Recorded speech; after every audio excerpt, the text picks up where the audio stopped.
우리 온 성도들에게, 이 자리에 특별히 참석하는 성도들에게 예수님의 부활의 축복이 있기를 주의 이름으로 축원합니다. 우리 기독교에서 가장 자랑거리가 예수님의 죽음이 아니라 부활입니다. 부활을 강조하면 죽음을 십자가에 못 박혀 죽으심을 강조해야지, 이런 분이 있어요. 물속에 올라왔다는 것은 물속에 들어갔다는 말인 것처럼 예수님의 부활을 강조한 것은 이미 예수께서 십자가에 못 박혀 죽으신 것을 전제 속에서 부활이 이루어진 것만큼 이 부활을 강조하지 않고 십자가에 죽으신 예수만을 강조하면 그 율법의 완성을 강조한 겁니다.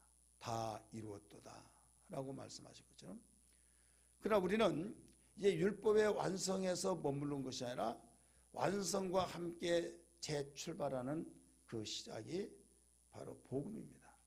부활의 소식으로부터 시작된 거예요. 릴레이 선수가 어느 자기의 그 코스까지 완주하고 난 뒤에 바톤을 이어 주어야만 되듯이 모든 선지자와 모세가 예수 그리스도를 향해서 예언을 했습니다. 그가 오시리라, 그가 오시면 십자가에 죽으리라, 피를 흘리리라, 모든 말씀을 예언했을 때 예수님이 피 흘려 죽으시고 다 이루었도다. 율법의 완성이 이루어졌다 이거죠. 그러면서 율법의 완성을 이어받고 이제는 힘있게 출발한 것이 부활의 소식과 함께 출발됐을 때 이 기독교의 가장 강력한 힘이 어디에 있느냐? 바로 부활입니다. 부활이 없다고 한다면 우리의 모든 믿음도 헛것이고, 부활이 없다고 한다면 그동안 가르쳤던 모든 내용들도 다 거짓으로 드러나볼 수밖에 없다, 이런 말씀입니다. 많은 사람이 신앙생활하면서 열심은 있는데 부활에 대한 관심이 없습니다. 많은 사람들이 자기의 신앙을 잘 지키고 나는 그래도 열심히 하고 나는 하나님이 사랑할 거야 라고 하는데 예수 부활에 대한 관심이 없어 그냥 열심히 하는데 나중에 보면 그 열심이 무엇에 대한 열심이냐? 율법에 대한 열심. 내가 열심히 하지 않으면 하나님이 나를 벌 주시겠지, 내가 열심히 하지 아니하면 하나님께서 섭하시겠지, 나는 두렵고 떨리기 때문에 평안을 위해서도 열심히 해야겠다 라고 하는 사람들이 있어요. 그렇습니다. 예수님이 오시기 전에 유대인들은 율법을 기준해서 하나님을 섬겼어요. 그들은 한마디로 섬기는 것이 죄를 지면 죽으리라. 에스겔서에서도 말씀 보면 죄 짓는 자는 결코 죽으리라, 반드시 죽으리라고 말씀하셨어요. 그래 죽지 않기 위해서 열심히 하는 거예요. 죄를 짓지 않기 위해서 열심히 하는 것은 죽지 않기 위해서 열심히 한다, 이런 말씀이에요. 근데 율법이라고 하는 것은 100번 잘 하다가도 한 번 잘못하면 그 한 번 잘못한 것으로 인하여서 너는 죄인이다, 죄 삭은 사망이다 해서 죽게 되는 거예요. 그래서 인간은 아무리 몸부림친다 할지라도 완전한 자가 없고 그는 완전하지 못하다가 보니 결국 소망이 없다, 이런 말씀입니다. 이걸 누가 제일 잘하느냐? 하나님이 제일 잘하셔요. 그러기에 하나님께서는 아들 독생자 예수를 이 땅에 보내주셔서 십자가에 못 박혀 죽게 하셔서 그의 핏값으로 우리의 죄값을 다 지불해 주셨던 걸 믿으시길 바랍니다. 피 흘림이 없이는 죄사함이 없다라고 말씀하신 것처럼, 그러면서 예수님이 십자가에 못 박혀 죽으실 때 많은 사람들은 일반 사람이 죄지면 강도가 죽는 것과 같이 그 중에 한 유형의 한 사람이다 라고 생각했으나 사흘 만에 부활하심으로 예수 그리스도의 죽음은 일반 죄지는 강도와 같은 그런 죽음이 아니라 그가 말씀하신 대로 온 인류의 죄를 대신해서 죽으신 대속의 구세주시구나 라고 하는 복음이 시작된 겁니다. 마가복음 1장의 말씀 보니까 복음의 시작 예수 그리스도라고 말씀했어요. 복음의 시작 예수 그리스도. 그렇기 때문에 예수 그리스도의 부활의 역사가 없다고 한다면 복음의 시작이 될 수가 없는 겁니다. 복음이라는 소식은 깊은 소식이에요. 이와 같이 예수님의 부활을 맞이하는 모든 자들에게는 한결같은 공통점이 있는데 여기에 가장 큰 기쁨이 있다는 것을 믿으시길 바랍니다. 오늘 본문의 말씀 보니까 한 여인을 비롯해서 같이 갔던 여인들에 이르기까지 예수님의 부활을 목격한 그들에게는 놀라운 기쁨이 있었어요. 두려움과 큰 기쁨이라고 말했는데, 이 두려움은 죄를 짓는 두려움이 아니라 여기에는 경외하는 심정 속에서 그 두렵고 떨리는 마음 속에서 그 두려움이기 때문에 그의 사랑 속에서 나오는 두려움입니다. 존경 속에서 나오는 두려움과 그의 기쁨으로 가득 채워진 이 시간. 뭐 때문에? 내가 죽으신 예수를 찾는데 그는 이미 살아나시느니라. 그가 말씀하신 대로 살아나셨다고 말씀하시면서 와서 보라고 하는 확인까지 해주십니다. 확인할 때 또 바위가 터지고 지진이 나고 뇌성이 일어나고 그런 모습들을 보면서 예수께서 살아나셨다는 것을 확신하고 그 다음에 천사가 이렇게 말합니다. 네가 보았던 것처럼 죽은 자가 말씀하신 대로 그 살아나셨으니 빨리 지자들에게 가서 이 사실을 전해주라. 그리고 갈릴리에서 보리라고 가르쳐주라 라고 말씀하셨습니다. 이렇게 이 여인들은 천사들의 말을 듣고 힘써서 달립니다. 8절 한번 같이 보실까요? 8절 말씀 읽습니다. 시작. 그 여자들이 무서움과 큰 기쁨으로 빨리 무덤을 떠나 지자들에게 알리려고 다른 질 할세라고 말씀하죠. 여기서 무서움과 큰 기쁨으로 이렇게 말하고 있죠. 그래서 무서움과 큰 기쁨으로 조금이라도 더 빨리 이 소식을 전해주기 위해서 얼마만큼 빠른 발걸음으로 달렸다라고 가르쳐줄 때 이 기쁨에 벅찬 큰 감격. 그래서 부활을 경험한 사람들은 모두 한결같이 큰 기쁨의 축복이 있다는 걸 믿으시길 바랍니다. 사랑하는 성도들이여, 오늘 우리는 부활절을 맞이해서 이른 새벽부터 하나님께 영광 돌리며 부활하신 예수를 찬양하며 부활에 대한 감사의 배로서 되어지고 있습니다. 이 부활절이 이 의식으로서 하나의 형식과 하나의 전례적인 이런 예배로서 끝나버려서는 아무 의미가 없는 겁니다. 예수님이 부활하셨다고 한 것이 시대의 변화에 따라서 급변하고 눈에 보이고 문명화가 되어진 가운데서 하나의 꺼져가는 등불처럼 지금 사그러지고 있다. 예수님이 부활하셨다고 하는 그 소식이 점점 식어지고 있고 1년에 한 번씩만 되어진다고 한다면 안 된다 이 말씀. 시작이라고 하는 것은 바로 말 그대로 가면 갈수록 눈덩이가 주먹만 하지만은 굴러가면은 큰 눈덩이가 되듯이 이 복음의 소식을 곧 예수님이 부활하셨다고 하는 그 소식이 전해지면서 일파만파로 전파되어서 큰 소식이 되어지며 온 지구 땅에 퍼져나가듯이 이 소식이 불이 붙여져서 큰 소식들이 지구의 더 한 어느 곳에든지 듣지 못한 곳이 없어져야 될 줄 믿으시길 바랍니다. 가장 가깝게 나의 가정에 아직도 기쁨이 없고 인상을 찌푸리고 또 그 기쁨을 어떤 무엇을 통해서 얻을 수 없다가 보니까 알코올을 의존하고 오락을 의존하고 어떤 여러 가지 수단 방법을 동원시켜서 기뻐해지려고 하지만은 하나님께서는 이것이 아니다. 기쁨은 기쁨의 주가 되시고 생명의 주가 되신 예수께서 부활하셨으니 부활하신 그분을 만나면 네가 기쁨을 얻으리라 이거예요.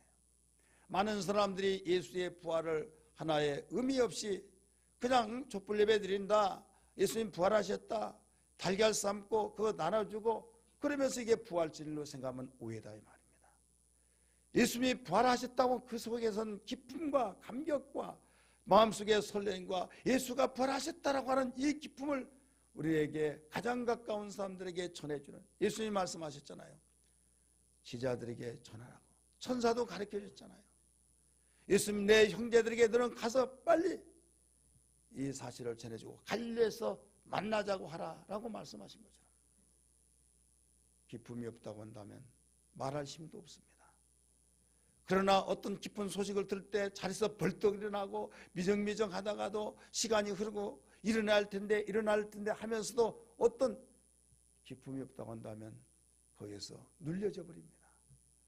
그래야 눌려졌다가도 기쁜 소식이 들으면 자리를 벅차고 일어나서 돌문이 열려진 것처럼 그 큰 돌이 어떤 누구도 흔들더라도 끈떡없는 그 돌문이 떨어져 나가버리듯이 발덩어리 같은 그런 무게가 있는 것들이 나를 억누르고 짓눌러서 힘들어서 내가 못 살겠다고 하는 그런 가슴을 가지고 있을지라도 예수 부활하셨다고 하는 그 소식 한마디에 그 모든 무거운 짐덩어리 날아가 버려야 될 줄 믿습니다. 이게 복음이에요. 오늘날 복음의 소식을 알지 못하기 때문에 결국은 형식은인데 생명력이 없다 이런 말씀이에요. 이 자리에 참석하는 우리 성도들은 오늘 예수님께서 부활하셨다고 하는 그 귀한 소식과 함께 또 부활하신 예수 그리스도를 우리가 믿는 만큼 그 믿음의 분량만큼 기쁨은 거기에 비례가 되어질 것을 믿으시기를 바랍니다. 남자가 힘이 세다고 해서 기쁨이 많이 있는 것도 아닙니다. 여인이 연약하다고 해서 기쁨이 덜 있는 것도 아닙니다. 기쁨의 근원 되시고 생명의 주가 되신 그분을 만났느냐 만나지 못했느냐에 따라서 달라지더라 이런 말씀이에요. 제자들은 무서워 떨면서 도망갔고 물을 꽁꽁 걸어 잠궜던 그들에게 기쁨이 있었지 않았어요. 그러나 연약한 육체를 가지고 예수님의 시체를 어디에 뒀던 걸 목격하고 그들이 향품을 준비하고 무덤가에 가면서 예수님 육체의 시신의 향품을 바르기 위해서 간 거예요. 예수님이 부활하실 것이라고 하는 그 믿음을 가지고 간 것이 아니었어요.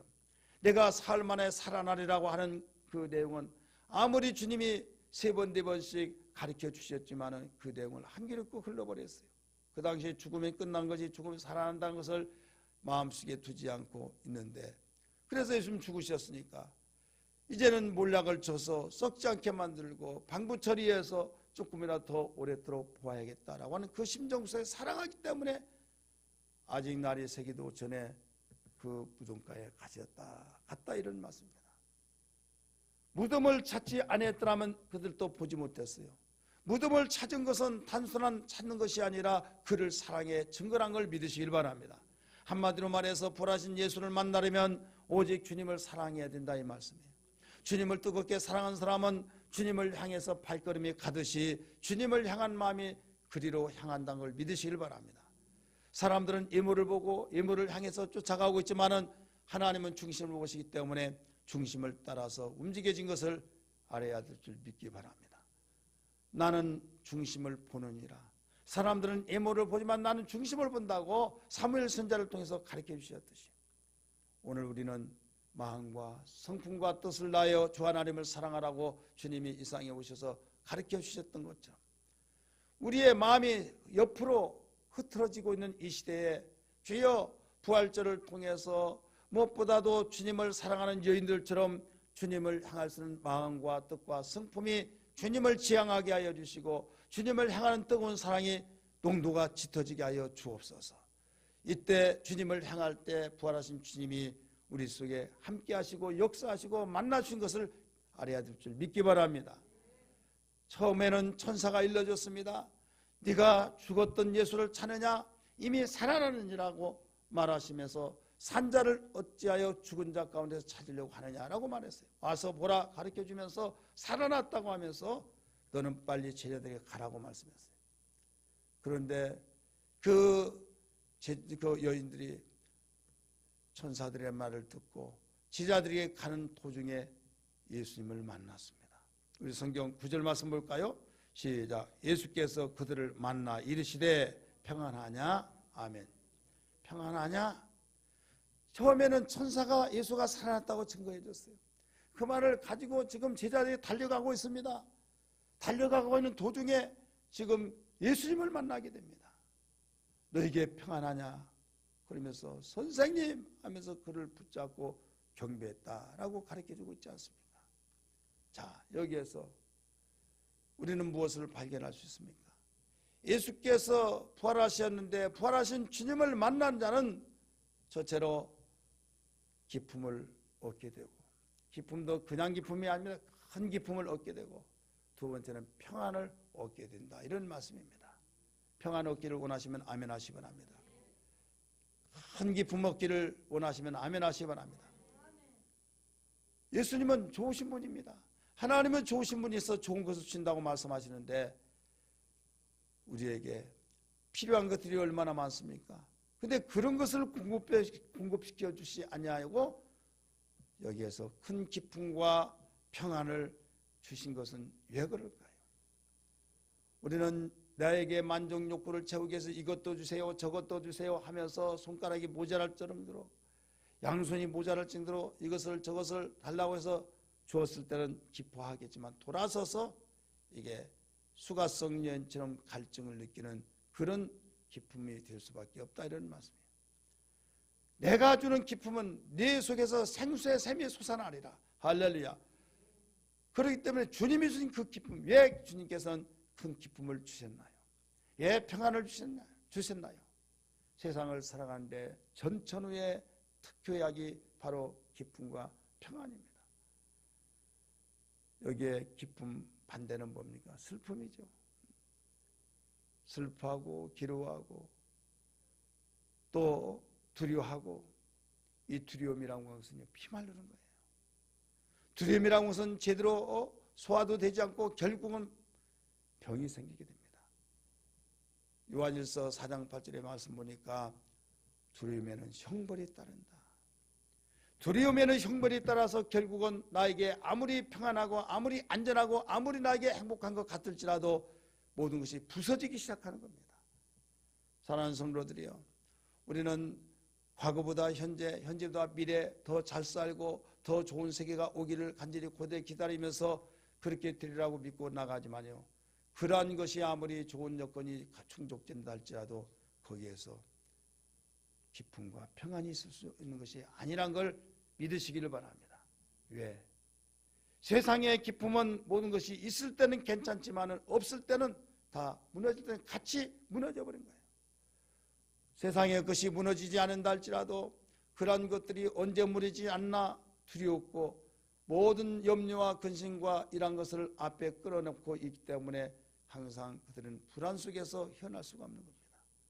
그러나 주님이 주신 그 기쁨은 주님이 능치 못함이 없으시고 우리에게 이루와 소망을 주시기 때문에 우리에게 없는 것을 굽어 살펴보아 주시고 억압된 모든 것을 풀어주시기 때문에 억압된 자를 풀어서 자유케 해주시고 슬픔 속에 있는 자를 바로 기쁨과 소망으로 인도하시기 때문입니다.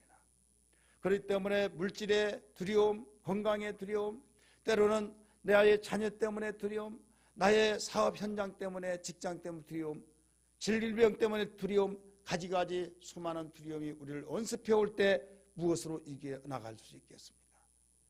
결국 두려움은 형벌이 따른다 이 말이에요. 이것을 이겨낼 수 있는 것은 부활의 능력밖에 없다, 이런 말씀입니다. 할렐루야. 오직 예수는 부활하셨다. 부활하심으로 그 모든 두려움을 다 떨쳐버렸고, 사망이라고 하는, 죽음이라고 하는 두려움이 우리를 얼마나 공포도 가지로 몰아넣고 있지 않습니까?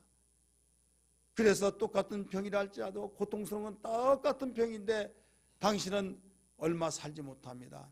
암입니다. 3개월뿐이 안 남았습니다. 어떤 진단 속에서 두려워하고 떨고, 그러나 복음이 있는 그에게는 죽어도 살겠구라고 하는 그 말씀으로 부활하신 예수의 능력으로 처방이 되어서 그 두려움을 이겨낼 수 있는 걸 믿기 바랍니다. 할렐루야. 바울이 감옥 속에서도, 그가 매를 맞으면서도, 고통 속에서도 즐거움을, 기쁨을 잊어버리지 않은 이유가 뭔지 아십니까? 내게 능력 주신 자 안에서 내가 모든 걸 할 수 있느니라. 부활하신 예수 안에서는 모든 걸 할 수 있다는 거예요. 할렐루야. 내가 가지고 있지 않은 것 같을지라도 나는 있는 자요, 없는 것 같은 자나 있고, 넘어지고 자빠지고 쓰러진 가운데 있을지라도 나는 일어나는 자다라고 고백했습니다. 그렇기 때문에 감사가 나왔고, 그에게 평안이 나왔고, 그의 기쁨이 나왔고, 옥중에서도 주 안에서 내가 다시 말하노니 기뻐하라 라고 말씀하셨어요. 오늘 우리는 부활절 새벽을 통해서 무엇보다도 나를 위협하고 있는 것이 무엇인가? 나의 두려움이 무엇인가? 나의 슬픔 속에 있는 것이 나에게 언제 슬픔의 안개가 사라질까? 그것으로 억압되었다고 한다면 부활하신 예수를 만나 다 떨쳐지기를 주의 이름으로 축복합니다. 할렐루야. 이것이 주님이 원하신 거예요. 여인이 주님의 부활하심을 통해서 기쁨이 충만한 것처럼, 큰 기쁨이 주어졌던 것처럼, 그래서 오직 그는 그 기쁨을 가지고 나갈 때 주님이 만나 주셨고 또 거기에 업을 시켜 주셔서 평안하냐 하시며 평안의 축복까지 주셨다 이 말씀입니다. 믿으시길 바랍니다. 그러면 어떻게 하느냐? 한 가지입니다. 오직 부활의 주님을 만나고 이제 만나고 난 뒤에 그분이 사명 주실 때 그 사명을 감당할 때 이루어진 걸 믿기 바랍니다. 천사가 준 사명이 있어요. 부활하신 예수 제자들에게 가서 전해주라. 예수님 주신 사명이 있어요. 내 형제들에게, 곧 제자들 말합니다. 형제들에게 가서 이 사실을 일러주라. 갈릴리에서 보리라. 이 말씀을 가르쳐 줬습니다. 그 소식을 전해주기 위해서 다름질하고 뛰고 뛸 때 주님 만나주셨다.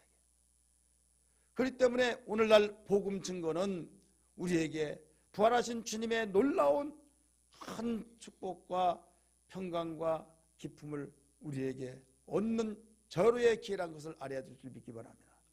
예, 많은 것들이 있지만은 가장 힘들고 전도에 대한 사명을 주셨습니까? 일찍 믿은 자나 늦게 믿은 자나 일단 예수를 마음속에 구주로 영접하는 모든 자들에게는 복음을 전하라고 하는 사명을 주신 이유는 우리는 힘든 이것을 왜 해야 하나 하겠지만은 이건 철없는 자, 철나지 못한 자가 생각하는 겁니다. 왜?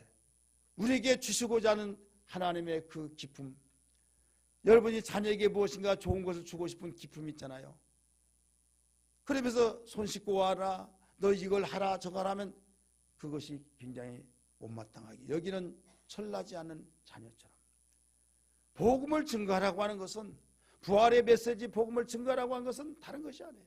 우리에게 큰 기쁨을 주려고, 이 기쁨 속에서 두려움이 떨쳐나가고 억압이 다 벗어나고 안개처럼 구름처럼 다 사라져버릴 때 억눌렸던 모든 것들이 바로 위에서 샘이 터져나온다 이거예요. 여러분의 구하였던 모든 응답의 샘이 터져나온 것을 믿으시길 바랍니다. 사명 감당해야 된다 이런 말씀이에요. 여러분이 해야 할 일을 감당할 때 기쁨이 있는 것을 경험했을 거예요. 그러나 해야 할 일을 하지 않았을 때는 답답하고 정말 뭔가 어딘가 모르게 찝찝하면서 억눌려진 거 있을 거예요.